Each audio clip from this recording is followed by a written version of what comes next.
بسم اللہ الرحمن الرحیم۔ السلام علیکم۔ کہانی شروع کرنے سے پہلے آپ سب سے گزارش ہے کہ میرے چینل صبح کہانی کو سبسکرائب کر کے بیل نوٹیفیکیشن آن کر دیں تاکہ آنے والی تمام چینل اپڈیٹ سے آپ آگاہ رہیں۔ چلتے ہیں آج کی کہانی کی طرف۔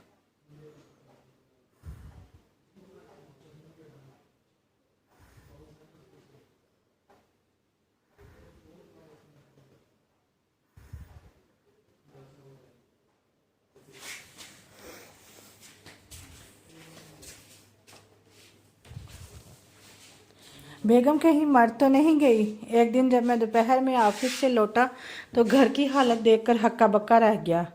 باہر میرے تینوں بچے کیچڑ میں لت پت اپنے رات کے کپڑوں میں ملبوس چھلانگیں لگا رہے تھے۔ پورا لان باہر گندے مندے ڈبوں سے بھرا پڑا تھا۔ کھلونوں کے خالی ڈبے، کہیں جوتوں کے ڈبے تو کہیں پیزے کے۔ کولڈ ڈرنکس کے کین بھی خالی پڑے تھے۔ گھاس بھی نہیں کٹی ہوئی تھی۔ ایسے میں چپ چاپ پریشان ہو کر گھر کے اندر داخل ہو گیا۔ اندر اس سے بھی برا حال تھا۔ ہمارے ٹی وی لانچ میں ٹی وی پوری آواز میں لگا ہوا تھا اور اس پر کارٹون آ رہے تھے۔ نیچے کپڑے بڑے پڑے تھے۔ اگر میں نے اپنے بچوں کو بے فکر باہر کھیلتے ہوئے نہ دیکھا ہوتا تو میں یہی سمجھتا کہ گھر میں کوئی ڈاکہ پڑا ہے۔ میں ساتھ والے کمرے میں گیا تو کیا دیکھا کہ ایک عدد لیپ ٹوٹا ہوا نیچے گرا پڑا ہے۔ جب میں مکان میں اپنی بیوی کو تلاش کرنے گیا تو حیران رہ گیا کہ کچن میں سارے گندے برتن سنک میں پڑے ہوئے تھے۔ اتنا گند مچا ہوا تھا۔ بچوں کی ناشتے کی بریڈ اور سیریل نیچے بکھرے ہوئے تھے۔ مجھے کچھ سمجھ نہیں آ رہا تھا کیونکہ میں نے ابھی آج تک اپنا گھر اس حالت میں نہیں دیکھا تھا۔ میں ایک دم پریشان ہو گیا۔ مجھے لگا کہ ضرور میری بیوی کو کچھ ہو گیا ہے، تبھی گھر میں آج ایسا منظر پیش ہو رہا ہے جیسے ادھر نہ تو کوئی انسان رہتے ہوں اور نہ ہی کوئی سلیقہ شار بیوی۔ میں بھاگ کر سیڑھیاں چڑھنے لگا۔ مجھے سخت پریشانی ہو رہی تھی کہ شاید میری بیوی بیمار ہے۔ اوپر کمرے میں پہنچا تو دیکھا کہ وہ ابھی تک رات کے کپڑوں میں ملبوس تھی اور بستر میں پڑی تھی۔ میں نے اس سے پوچھا کہ کیا ہو گیا ہے؟ گھر کا، بچوں کا، اپنا حلیہ دیکھو، آپ کی طبیعت تو ٹھیک ہے، پورا گھر بکھرا پڑا ہے۔